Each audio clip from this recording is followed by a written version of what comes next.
আহা, আমি থাকতে যদি 3 তালাটার ছাড়টা দিয়ে যাইতে পারতাম, আমি থাকতে যদি 4 তালার কামটা ধরাই দিয়ে যাইতে পারতাম, ময়ূরেও শান্তি পাইতাম। হ্যাঁ অবশ্যই, যে 4 তালা কাম শেষ করে গেছে তার কবরে তো নিয়ামতে বইরে রাখছে একদম। ফেরেস্তা তো তার লাগে আপেল মালটা লইয়া বইয়া রয়েছে। আর আপনার চিন্তা কি, আর আপনি বিল্ডিং 4 তালা, ফেরেস্তা তো আপনার কবরে একার প্রথমেই তো আপেল মালটা দিব যে চাচা আপনি ধন্যবাদ, ভাগ্যবান আপনি 4 তালা শেষ করে আইছেন। আপনার মতো কপাল কার কপালে মিলছে? ওটা বিল্ডিংয়ের হিসাব দেয়, ফুতের হিসাব দেয়, ভাত তরকারির হিসাব দেয়, খাট পালং আর সোফা ফার্নিচারের হিসাব দেয়। হুজুর আল্লাহ রহমতে আপনাকে দোয়ায় জিফুতের লাগিয়া দেবীর দ্বারে 10 শতক জাগা লইছি। আমি নিজে থাইকে কাম ধরাইছি। একটা ইট মিস্ত্রির বাপের ক্ষমতা নাই 2 নম্বর দিবে, জাগাত খারাইয়াছিল। নিজে গিয়া ময়মনসিংহেতে বালু আনছি, ট্রাকের লগে সারা রাইতাছিলাম। আল্লাহু আকবার, কত বড় কফা! আল্লাহু আকবার, ট্রাকের লগে সারা রাত বালু আনছি। আবার বাইতাই না বালুরে ধুইছে, বালুরে ধুইয়া এরপরে আস্তর করছে যাতে করে বালুর মধ্যে কোনো বালু না থাকে।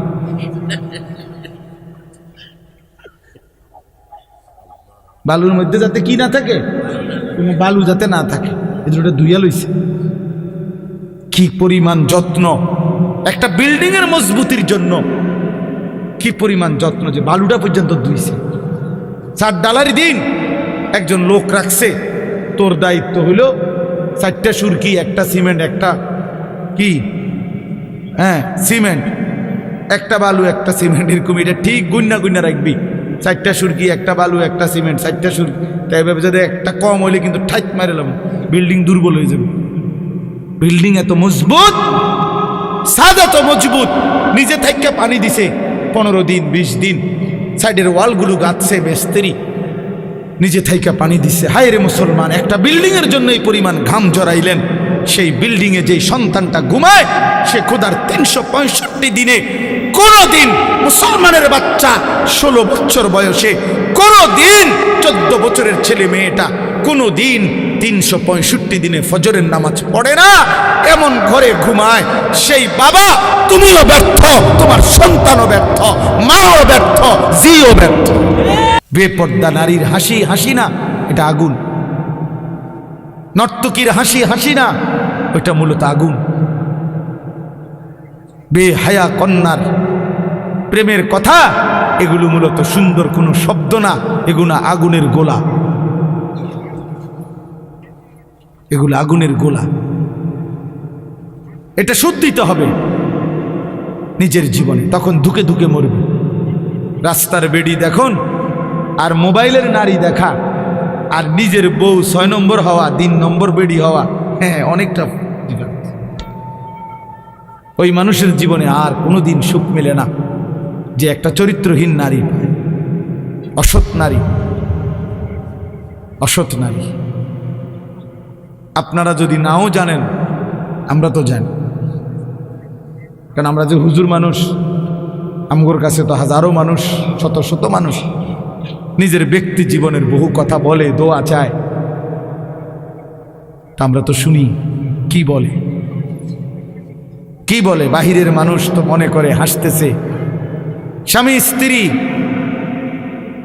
একই ভক্সি গাড়ি দিয়া যায় প্রতিদিন, একই অফিসে অফিস করে, আবার সন্ধ্যা হলে ফিরে, একই ভবনে থাকে 3 বছর 7 বছর 5 বছর। পৃথিবী জানে তারা স্বামী স্ত্রী, কিন্তু পরিষ্কার পুরুষের বক্তব্য হলো, না হুজুর আজকে 7 বছর আমরা মূলত বিচ্ছিন্ন, কিন্তু লজ্জায় কাউকে বুঝতে দেই না, একসাথেই বের হই, একসাথেই ঘরে ঢুকি, আলাদা থাকি।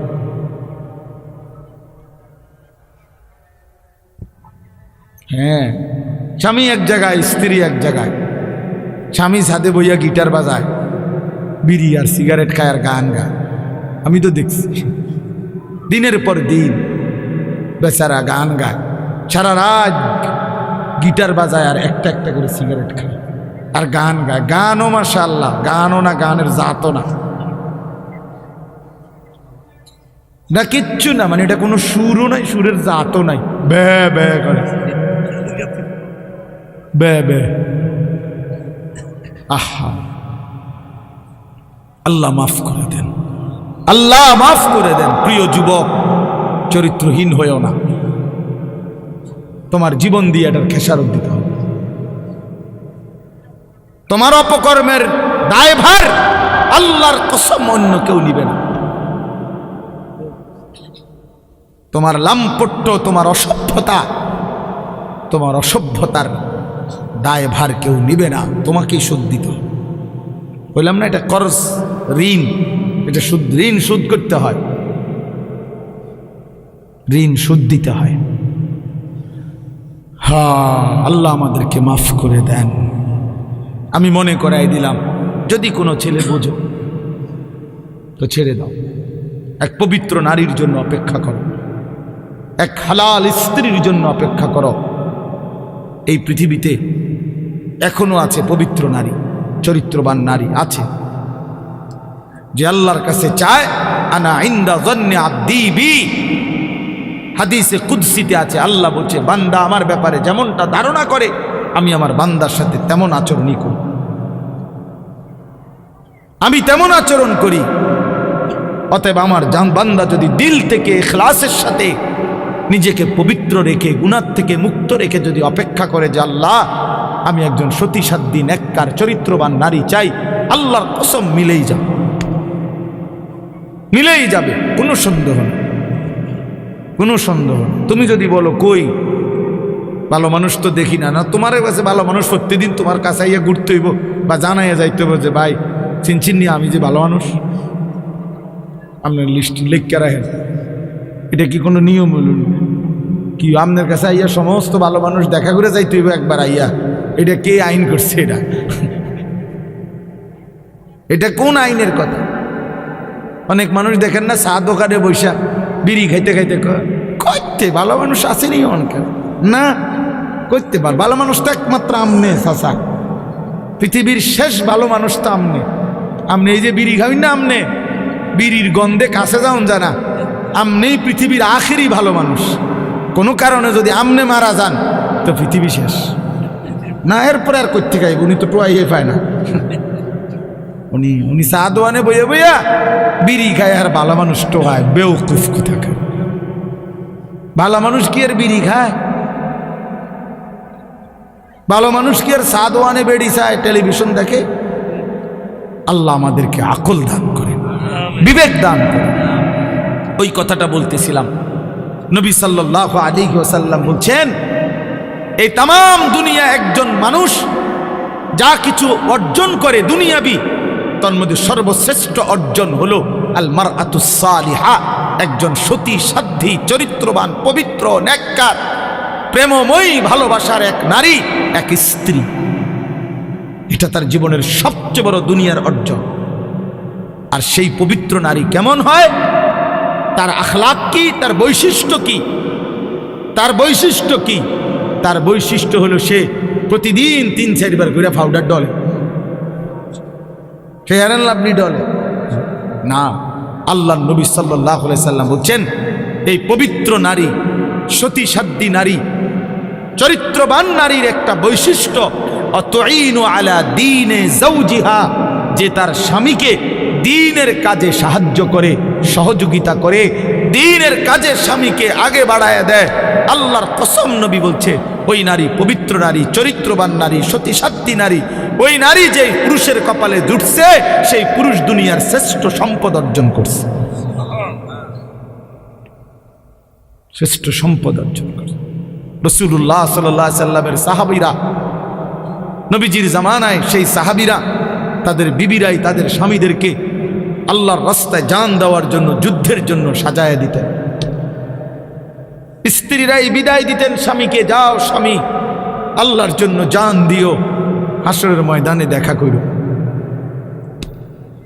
পরকালে দেখা হবে, আর কোনোদিন লাগবে, ঠিক আছে চলো, আল্লাহ হাফেজ, ফি আমানিল্লাহ।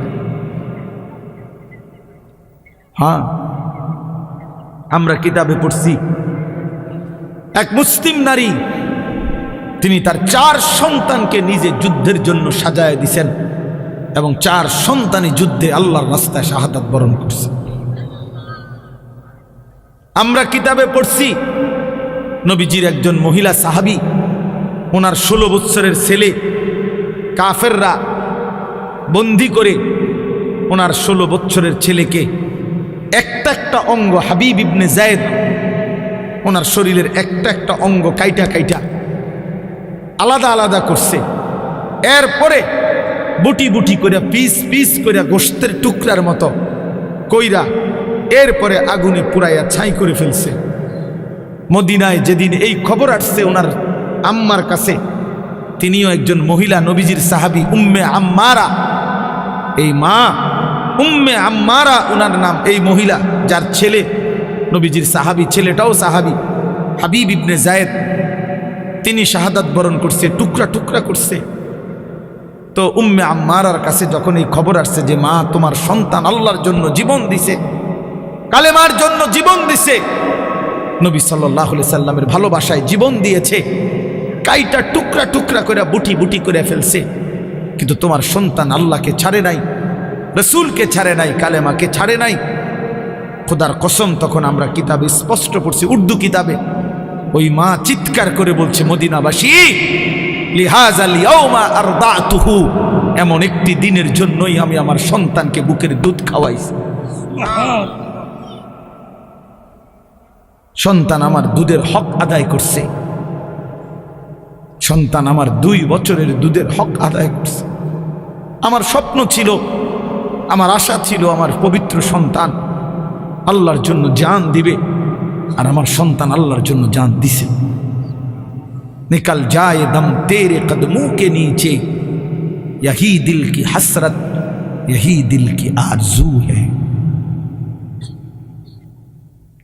এজন্য নওজোয়ান, আজ তোমরা ভুলে গেছো, আজ নারীর ফাঁদে জীবন দিয়ে দিছো, উলঙ্গ ছবির কাছে জীবন দিয়ে দিছো, মোবাইলের নর্তকীর কাছে জীবন দিয়ে দিছো, একটা সামান্য মেয়ের কাছে নিজের জীবন শেষ করে দিছো। ছি ছি ছি, পুরুষ এত কাপুরুষ হয় না। একটা বেডির পিছনে কুত্তার মতো সারাদিন ঘুরে, পুরুষ এত বড় জানোয়ার হয়। পুরুষ এত কাপুরুষ হওয়ার কথা না। যার পৌরুষ আছে, যে পুরুষ, সে এমন হওয়ার কথা না। কিন্তু আজকে আমাদের সন্তানদের আকসার এই মোবাইলে আসক্ত, যত ছেলে পেলে, এর মূল কারণ নারীতে আসক্ত। এটার অপর পিঠে এটাই রেজাল্ট। আপনি খোঁজ নিলে ওয়াজ হনে 2টা 1টা দরকারি কোনো কাজ করে 10 মিনিট 5 মিনিট, আর যে সারা দিন রাত এটা টিফে কিতা করে, বেডি চায়, নারী দেখে, ছবি দেখে, নাচ দেখে, নাটক দেখে, সিনেমা দেখে, অস্থির ছবি দেখে, নারীকে নিয়েই ব্যস্ত থাকে। নাইলে আপনি বন্ধ করে দেন, এক সপ্তাহ নারী ছবি মোবাইলে না আসা বন্ধ হয়ে যাক, যে কোনোভাবে ফেসবুক কন আর ইউটিউব কন কিছুতেই নারীর ছবি আসে না। 1 সপ্তাহের জন্য দেখবেন হাজার হাজার লাখ লাখ বড় মোবাইল, এগুলো দিয়ে মানুষে কটকুটি খাবে, কটকুটি, সম্পাপ্পি খাইব, সম্পাপ্পি ছিলেন ওই সাদা সাদা সম্পাপ্পি, এইটি কটকুটি, অথবা পেঁয়াজ বেছে, বাঙ্গারি মাল বেছেছে। এই জন্য এটা দরকার। প্রিয় বন্ধু, প্রিয় বাবা, বুঝা উচিত, একজন নারী অস্বীকার করার কোনো বিষয় না। পুরুষ যেমন আল্লাহর সৃষ্টি, নারীও আল্লাহর সৃষ্টি। নারীর প্রতি পুরুষের আসক্তি, পুরুষের প্রতি নারীর আসক্তি, এই আসক্তি, এই বন্ধন, এই প্রেম, এই ভালোবাসা, এই আন্তরিকতা, এই মহব্বত, এই হৃদয়ের টান, এটা যদি না থাকতো তো মানব প্রজন্ম আজকের এই পর্যন্ত আসতো না। মানুষের এই ক্রমধারা কি এখান পর্যন্ত আসতো। এক স্বামী স্ত্রীর পবিত্র বন্ধন, একে অপরের প্রতি অকৃত্রিম ভালোবাসা, স্বামী স্ত্রীর একান্ত মিলন, তো এইটুকুর বরকতে মহান আল্লাহর ইচ্ছায় প্রজন্ম এভাবে আগাইছে। তাহলে এটা তো দূষণীয় না, হালাল যেটা সেটা তো দূষণীয় না। রাসূলুল্লাহ সাল্লাল্লাহু আলাইহি ওয়াসাল্লাম বলছেন, পবিত্র স্ত্রী তার মুখে যদি কেউ খাবারের লোকমা তুলে দেয়, হাত্তা লোকমাতা ফি ফি ইমরাতিহ, নবীজি বলছেন কেউ যদি তার হালাল স্ত্রীর মুখে এক লোকমা খাবার, একটা রুটি, সামান্য একটু খাবারও তুলে দেয়, আল্লাহ রাসূল সাল্লাল্লাহু আলাইহি সাল্লাম বলছেন আল্লাহ তাআলা তাকে আল্লাহর রাস্তায় সাদাকা করার সওয়াব দান করেন। নবী সাল্লাল্লাহু আলাইহি সাল্লাম বলছেন ওয়াফি বুদআ আহাদিকুম সাদাকা, পবিত্র স্বামী স্ত্রী যদি মিলিত হয় তো আল্লাহ তাআলা সেখানেও সাদাকার সওয়াব দান করেন। সাহাবী জিজ্ঞেস করছে, ইয়া রাসূলুল্লাহ, মনের চাহিদা পূরণ করলেও সওয়াব হয়? আল্লাহর নবী বললেন, সেটা যদি ভিন্ন অনুমতি নাই এমন নারীর সাথে যদি পূরণ করে সেখানে কি গুনাহ হয়? তিনি বললেন, হ্যাঁ গুনাহ হয়। কয় তাহলে এখানেও নেকি? সেখানে গুনাহ হইলে এখানে নেকি হয়। এজন্য বন্ধু, আল্লাহ তাআলা প্রত্যেক নিষিদ্ধ বিষয়ের বিপরীতে বৈধ হালাল পন্থা আল্লাহ রাখছেন। যিনি মদ হারাম করেছেন তিনি মধু হালাল করেছেন, যিনি সুদ হারাম করেছেন তিনি ব্যবসা হালাল করেছেন, যিনি ভিন নারী দেখা হারাম করেছেন তিনি বিবাহ হালাল করেছেন। এমন কোনো বিষয় নাই বান্দার যেটা চাহিদা আছে অথচ সেই চাহিদা পূরণের বৈধ কোনো পন্থা আল্লাহ দেন নাই। খোদার কসম, এমন চাহিদা মানুষের মধ্যে নাই, এটা হতে পারে না। কারণ প্রতিটি চাহিদাও দিছেন আল্লাহ, সেই চাহিদা পূরণের হালাল পন্থা নির্ধারণ করে দিয়েছেন, সেটাও আল্লাহ করছে। আজকে অনেক মা বোন হয়তো পর্দার আড়ালে আছেন, শুনতেছেন, আপনাদেরকেও বলি, বেপর্দা নারী, বেহায়া নারী, বেহায়া কন্যা, তার বাস্তবিক অর্থে সামাজিক কোনো মর্যাদা নাই। ইসলামের দৃষ্টিতে, মানবতার দৃষ্টিতে, ইনসাফের দৃষ্টিতে, বিবেকের দৃষ্টিতে তার কোনো সম্মান নাই, ইজ্জত নাই। বেপর্দা নারী তো শোপিস, উপভোগের পণ্য। বেপর্দা নারী তো প্রদর্শনের বস্তু, প্রদর্শনের বস্তু, যে নিজেকে প্রদর্শন করে বেড়ায়। আল্লাহ তাআলা আমাদেরকে মাফ করে দেন।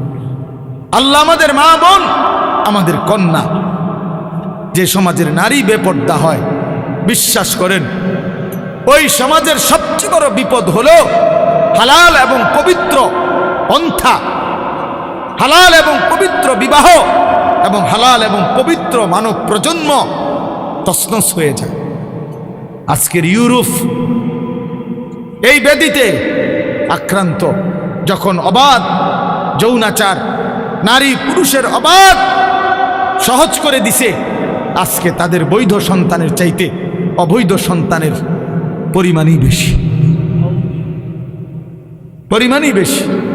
আল্লাহ আমাদের সমাজ, আমাদের বংশধর, আমাদের প্রজন্মকে জিনা, ব্যভিচার, বেহায়া, বেপরদিগি, বেশরম এই জিন্দিগি থেকে হেফাজত করেন। বলেন আমিন। চলেন আমি আমার কথাটা শেষ করে দিই। তো আল্লাহ নবী সাল্লাল্লাহু আলাইহি সাল্লামের স্ত্রী, ইনি সবচেয়ে বেশি সহযোগিতা করছেন নবীজিকে। 25 বছর বয়সে নবী সাল্লাল্লাহু আলাইহি সাল্লাম তাকে বিয়ে করছেন। আর নবীজির বয়স যখন 50, তখন খাদিজা রাদিয়াল্লাহু তাআলা আনহা ইন্তেকাল করছেন। তো এই 25টা বছর নবীর যৌবনের মূল সময়ে তিনিই ছিলেন নবীজির স্ত্রী। এবং 40 থেকে 50 নবুয়তের এই 10টা বছর পরম যত্নে আল্লাহ নবীকে আগলাইয়া রাখছেন আম্মাজান খাদিজা, নবীজির স্ত্রী। অনেক বেশি সহযোগিতা করছে, নিজের জান মাল, নিজের সবটুকু ভালোবাসা, সহযোগিতা মক্কায় সবচেয়ে বেশি দিছেন এই স্ত্রী খাদিজা রাদিয়াল্লাহু তাআলা আনহা। এজন্য আল্লাহও তাকে সম্মান করছেন, কারণ এই গোটা কায়নাতের মধ্যে সর্বপ্রথম কালেমাওয়ালা এই স্ত্রী খাদিজা রাদিয়াল্লাহু তাআলা আনহা। নবীর হাতে প্রথম কালেমা গ্রহণ করছে, নবীজির দ্বীনের কাজে প্রথম সহযোগিতা করেছেন এই নারী খাদিজা রাদিয়াল্লাহু তাআলা আনহা। এজন্য নারী প্রথম কালেমা গ্রহণকারী, নারী প্রথম দ্বীনের কাজে সহযোগিতাকারী, প্রথম সহযোগিতাকারী। আল্লাহ তাআলা আমাদের নারীদেরকে এমন তৌফিক দান করেন। তো বললাম যে আমরা আল্লাহ নবী সাল্লাল্লাহু আলাইহি সাল্লাম এরপরে নবুয়তের 10ম বৎসরের পরে আল্লাহ নবী সাল্লাল্লাহু আলাইহি সাল্লামের উপরে জুলুম অত্যাচার তীব্র বেড়ে গেছে। নবীজি পার্শ্ববর্তী তায়েফ নগরীতে এরপরে গেছেন কালেমার দাওয়াত দিতে। 11 বৎসরের সময় সেখান থেকে একটা লোকও কালেমা গ্রহণ করে নাই। নবীজি ফিরে চলে আসছেন। তায়েফের কাফেররা পাথর মেরে অকাতরে আল্লাহ নবী সাল্লাল্লাহু আলাইহি সাল্লামকে বিতাড়িত করে দিছে। নবীজি রক্ত মাখা দেহ নিয়ে মক্কায় ফিরে আসছেন। এই সংক্ষেপ কথা হইল, নবীজি যখন তায়েফ থেকে ফিরে আসছে তখন মক্কাবাসী নবীজিকে খুব বেশি বিদ্রুপ করছে যে মুহাম্মদ, আজকে 11টি বছর তুমি আমাদের দ্বারাও নির্যাতিত, আমরাও তোমারে বিতাড়িত করলাম, আবার তুমি তায়েফ গেলা, তায়েফেও কেউ তোমার কালেমা গ্রহণ করলো না, বাচ্চারাও তোমারে শেষ পর্যন্ত পাথর মারলো। এখন তুমি যে বলতেছ তোমার আল্লাহ আছে, আল্লাহ তোমারে ভালোবাসে, আল্লাহ তাআলা তোমারে মহব্বত করে, তোমার ইজ্জত কই, সম্মান কই, কই তোমার আল্লাহ? এইভাবে বিদ্রুপ করলে, ব্যঙ্গ ঠাট্টা মস্কারি করতে লাগছে। তখন আমি শুধু এই কথাটা বলতে চাচ্ছি, তখন আল্লাহ নবী সাল্লাল্লাহু আলাইহি সাল্লামকে আল্লাহ তাআলা তায়েফের ময়দান থেকে ফেরত আসার পর মক্কাবাসী যখন চূড়ান্ত ব্যঙ্গ বিদ্রুপ ঠাট্টা করছে, তখন আল্লাহ তাআলা হযরত জিবরাইল আলাইহিস সালামকে পাঠিয়ে বোরাকে চড়িয়ে আল্লাহ তাআলা নবীজিকে আরশে আজিমের মেহমান বানাইছেন, মেরাজে নিয়ে গেছেন।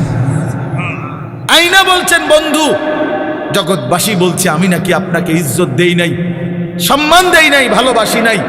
চলেন বন্ধু, আজ আপনাকে আমি এমন জায়গায় আনলাম, এবার আপনি শুধু শুনে নেন। আপনাকে এখন আমি যেই আরশে আজিমের উপরে আয়না দাঁড় করাইলাম, আপনার কদমের নিচে আমার গোটা সৃষ্টি, আপনি আমার সমস্ত সৃষ্টির ঊর্ধ্বে, উপরে শুধু আমি আল্লাহ, আর কোনো সৃষ্টি নাই। অতএব আপনার মর্যাদা পৃথিবীবাসী শুনে নেক যে আমি আল্লাহর পরে সমস্ত সৃষ্টির উপরে আপনি রাসূলের মর্যাদা, আমি আপনাকে সম্মান দেব। ইজ্জত কাকে বলে, সম্মান কাকে বলে, কতটুকু হইতে পারে আমি দিলাম। সম্মানের সর্বোচ্চ মাকামে আপনাকে পৌঁছায় দিল। আল্লাহ নবী সাল্লাল্লাহু আলাইহি সাল্লাম মেরাজে গেলেন, এই মর্যাদা পেলেন, আল্লাহ তাআলা আদর করলেন, কথা বললেন, পরম মমতায় বন্ধুর সাথে একান্তে সাক্ষাৎ দিলেন।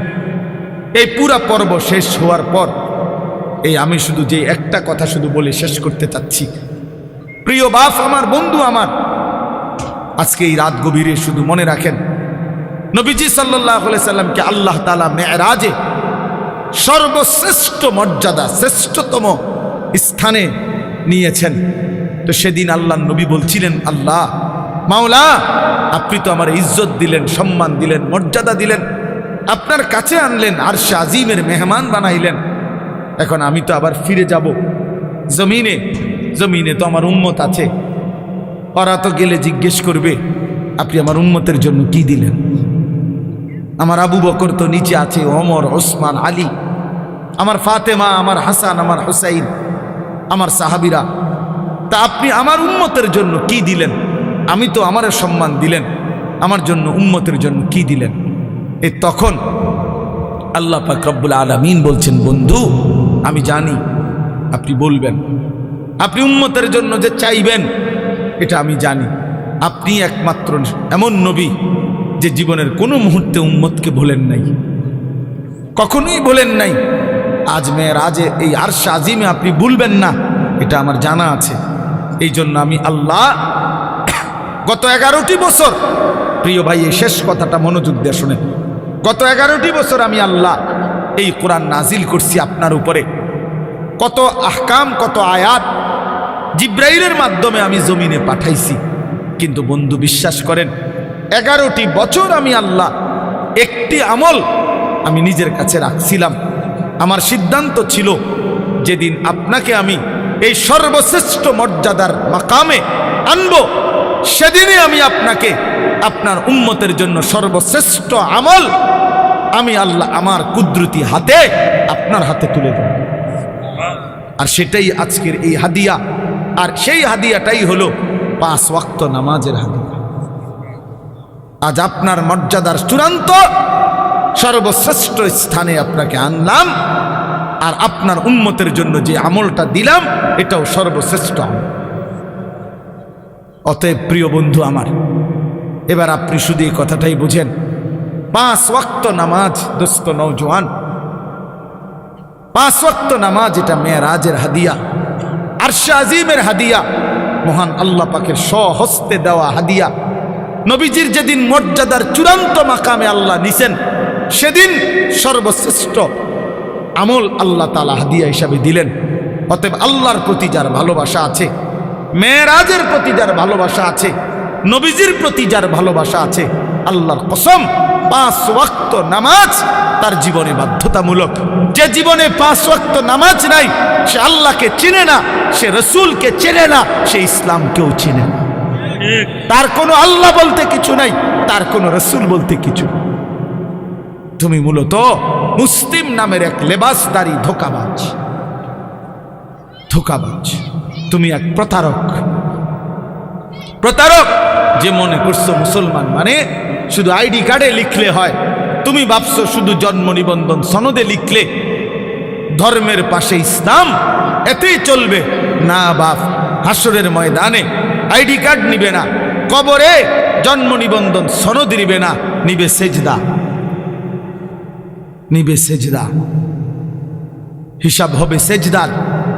এজন্য আজকে এই রাতে আপনাদের কাছে আমার অনুরোধ, দয়া করে মেহেরবানি করে রাসূলুল্লাহ সাল্লাল্লাহু আলাইহি ওয়াসাল্লামের এই পবিত্র মেরাজ, আল্লাহ তাআলা যেদিন তাকে সর্বোচ্চ সম্মান দিছেন, সেদিন আল্লাহ 5 ওয়াক্ত নামাজ নবীজির হাতে তুলে দিছেন। কেন আপনারা, আমরা প্রিয় ভাই আমার, এই যে কয়েকজন বসছেন ইনসাফের সাথে বলেন, 5 ওয়াক্ত নামাজ যাদের ছুটে যায়, কেন ছুটে গেল বাপ? আরে মনিবকে চেনে না, বানানেওয়ালা চেনে না, সৃষ্টিকর্তাকে যে চেনে না, যে তাকে আদর করে লালন পালন করে গোটা কায়নাত দিয়ে, ওই মালিককে যে চেনে না, আল্লাহর কসম তার চাইতে মূর্খ, নাদান, গণ্ড মূর্খ আর কেউ হইতে পারে না। সেজদা বিহীন যেই বেটা, তুমি বাকি যা পড়ছো বাকি সবগুলো পড়া ভুয়া, ভুয়া, ভুয়া বেটা, ভুয়া, ভুয়া। বাকি এগুলো সারাও বেটা দুনিয়া মেলে বেটা, দুনিয়ার সবগুলো পড়া, কিচ্ছু না পড়লেও মূর্খ, বকলম, নাম দস্তখত করতে জানে না, টিপসই দেয়, এমন বেড়াও দুনিয়া বাত খায়, গুম যায়, পেশাব পায়খানা করে, বিয়া করে, বাচ্চা কাচ্চা হয়, টাকা পয়সা হয়, কোটি কোটি টাকার মালিক হয়, ক্ষমতাও দেখায়, নেতাগিরিও দেখায়, মাতবরিও দেখায়। হ্যাঁ, কি শিখলা 12 বছর? এই বাবা সন্তানকে কি শিখাইলেন? 16 বছর সন্তানের পিছনে আপনি বললেন পোলারে পড়ালেখা করাইয়া শিক্ষিত বানাইলেন, যে সন্তান সেজদা দেয় না, মালিককে চিনে না, আল্লাহর কসম তাকে শিক্ষিত বানান নাই, বরং উপার্জনকারী প্রাণী বানাইছেন।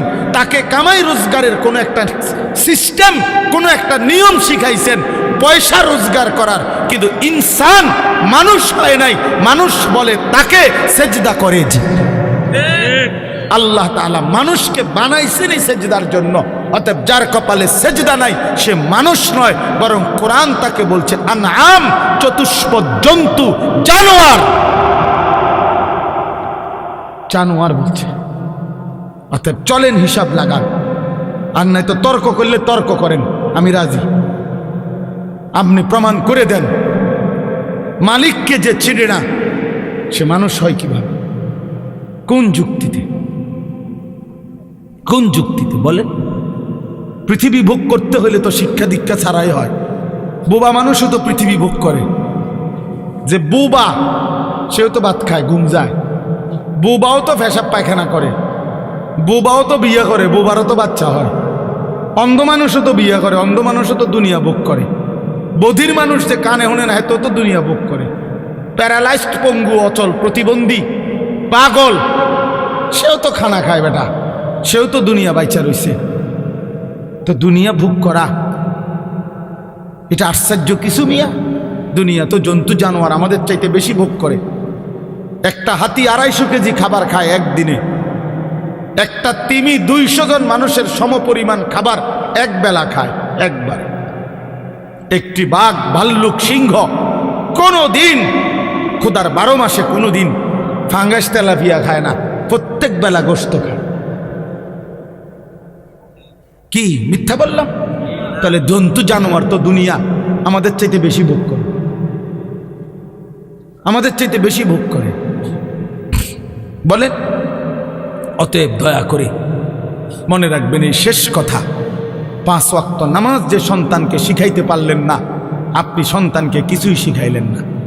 আল্লাহর কোরআন যে সন্তানকে মুসলমানের ঘরে জন্ম নিয়ে বাবা মা মুসলমান হওয়ার পর, ছেলে মেয়ে মুসলমান হওয়ার পর, যেই বাপ মা তার সন্তানকে আল্লাহর কোরআন দেখে দেখেও শিখাইতে পারে নাই, পড়াইতে পারে নাই, পড়তে পারে না, ওই মা বাপ সন্তানকে উল্লেখযোগ্য কিছুই দিয়ে যাইতে পারে নাই। এই 72 বিল্ডিং, বহুত এতিম যে বাপ মরে গেছে জন্মের সময়, হেতে পরে 10 তলা বিল্ডিং করছে, এরকম বহুত। কথা কয় না? এমন নাই তো? তাইলে বাপ মরলেও ভাত খাওয়ান যায়, বাপ মরলেও বিয়ে করন যায়, এটি কোনো আর চাই? আপনি না, আমি আমার 3 ফুট বিয়ে করাইছি, আপনি মরে আছেন 3 ফুট সুন্দর মতে টাইম মতো বিয়ে করবো, আপনি কবরেতে বিয়ে খাই, আপনি শুধু শুধু হুদা কামে আমি বেউকুফে পাইছি আপনারে। আমি থাকতে যদি জিফুতরে গদ দুয়ার, আমি থাকতে যদি 3 তালাটার ছাড়টা দিয়ে যাইতে পারতাম, আমি থাকতে যদি 4 তালার কামটা ধরাই দিয়ে যাইতে পারতাম, ময়রাও শান্তি পাইতাম। হ্যাঁ অবশ্যই, যে 4 তালা কাম শেষ করে গেছে তার কবরে তো নিয়ামতে বইরে রাখছে একদম। ফেরেস্তা তো তার লাগে আপেল মালটা লইয়া বইয়া রয়েছে। আপনার চিন্তা কি? আর আপনি বিল্ডিং 4 তালা, ফেরেস্তা তো আপনার কবরে একের প্রথমেই তো আপেল মালটা দিব যে চাচা আপনি ধন্যবাদ, ভাগ্যবান, আপনি 4 তালা শেষ করে আইছেন। আপনার মতো কপাল কার কপালে মিলছে? ওটা বিল্ডিং এর হিসাব দেয়, ফুতের হিসাব দেয়, ভাত তরকারির হিসাব দেয়, খাট পালং আর সোফা ফার্নিচারের হিসাব দেয়। হুজুর আল্লাহর রহমতে আপনাকে দোয়ায় জিফুতের লাগিয়া দেবীর দ্বারে 10 শতক জাগা লইছি, আমি নিজে থাইকে কাম ধরাইছি। একটা ইট মিস্ত্রির বাপের ক্ষমতা নাই 2 নম্বর দিবে, জাগাত খারাইয়াছিল, নিজে গিয়া ময়মনসিংহেতে বালু আনছি, ট্রাকের লগে সারা রাইতাছিলাম। আল্লাহু আকবার, কত বড় কফা! আল্লাহু আকবার, ট্রাকের লগে সারা রাত বালু আনছি। আবার বাইতাই না বালুরে ধুইছে, বালুরে ধুইয়া এরপরে আস্তর করছে যাতে করে বালুর মধ্যে কোনো বালু না থাকে।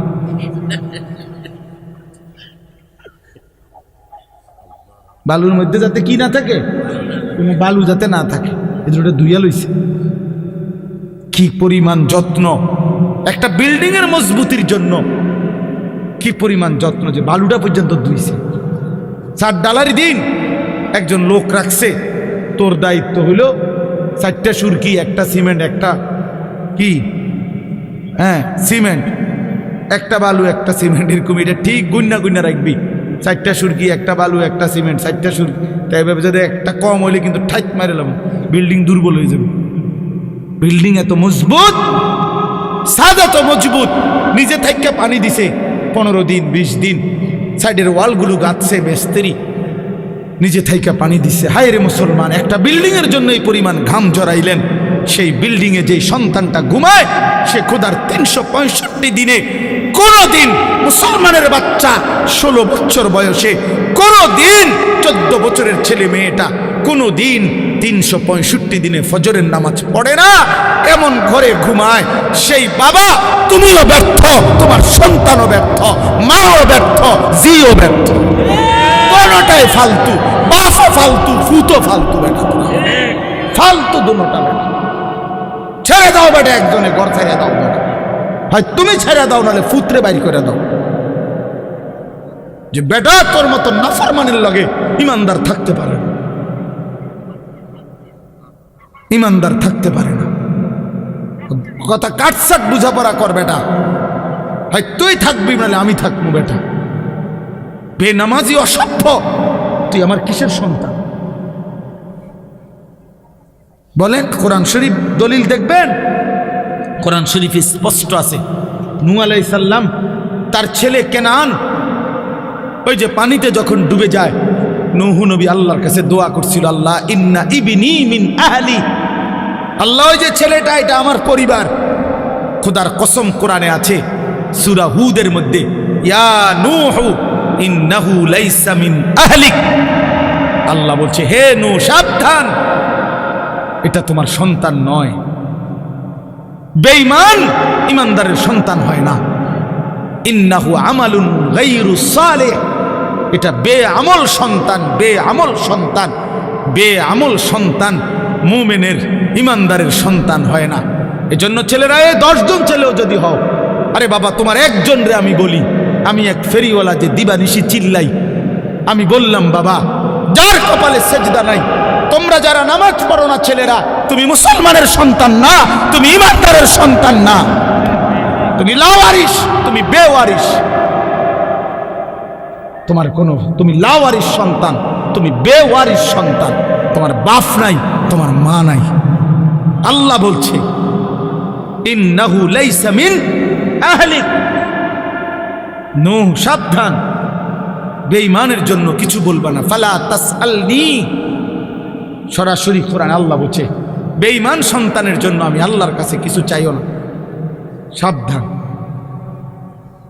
আজকে আমরা এটা বুঝি না মিয়া, আমরা বুঝছি কাল ভাতের থালা, ভাত তরকারি, খানা খাদ্য, আর দুনিয়া, আর দুনিয়ার চাকরি ব্যবসা বিদেশ, টাকা বিল্ডিং দালান, খাট পালং সোফা ফার্নিচার। চোখের সামনে ছেলেটা নষ্ট হয়ে যাচ্ছে, বাবার চোখে কোনো পানি নাই। চোখের সামনে মেয়েটা 8-7 কাপড় পরে রাস্তায় রাস্তায় ঘুরে, মায়ের চোখে কোনো পেরেশানি না, লজ্জাও নাই। এই বেটিও নির্লজ্জ, বেটির জিও নির্লজ্জ, দোনোটা বেহায়া, দোনোটা বেহায়া বেটা। আমার মাও ইজ্জতওয়ালা, আমার কন্যাও ইজ্জতওয়ালা, আমার বিবিও ইজ্জতওয়ালা। আমার দাদিরে দেখছি কালো ঢিলে ঢালা বোরকা পরে, আমার মারেও দেখছি কালো ঢিলে ঢালা বোরকা পরে, আমার বিবিও কালো ঢিলে ঢালা বোরকা পরে, আমার কন্যাও কালো ঢিলে ঢালা বোরকা পরে। যে আখলাক আমার দাদির, সেই আখলাক আমার মার দেখছি, সেই আখলাক আমার বিবির, সেই আখলাক আমার কন্যা। আলহামদুলিল্লাহ। বলো মিয়া, ওই মা কিসের মা? যে মায়ের চোখের সামনে 16 বছরের মেয়েটা এতটা টাইট কাপড় পরে, একটা অ্যাফ্রনও নাই, একটা ঢিলে ঢালা কোনো পোশাক নাই। সে বোঝে না এই মহিলা যে তার মেয়েটারে রাস্তায় কে দেখবে। বেডি তুমি সিরা খাও, তুমি ভাত খাও না, তুমি বোঝো না তোমার মাইয়ারে দেখবে কে? রাস্তার লম্পট ছেলেরা দেখে কি মন্তব্য করবে? এটা কি বুঝার কিছু বাকি আছে? কেউ না বুঝার কিছু আছে এটার মধ্যে?